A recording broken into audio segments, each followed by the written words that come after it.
ওপার বাংলার জনপ্রিয় সঙ্গীত শিল্পী অনিতা ঘোষ আর নেই। ১৯ জানুয়ারি গৃহকর্মীর হাতে খুনের শিকার হয়েছেন তিনি। বেহালার পর্ণশ্রী এলাকায় নিজ বাসভবন থেকে উদ্ধার হয়েছে তার রক্তাক্ত মরদেহ।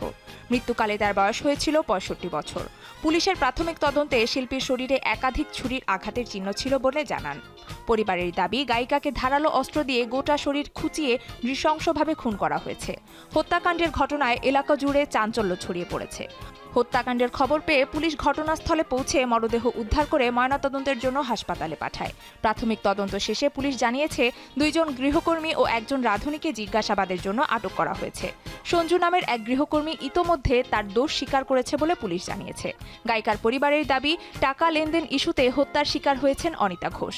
বকেয়া টাকা দিতে অস্বীকার করায় অভিযুক্ত সঞ্জু সরকার ছুরি দিয়ে অনিতার মুখে ও পেটে আঘাত করেন।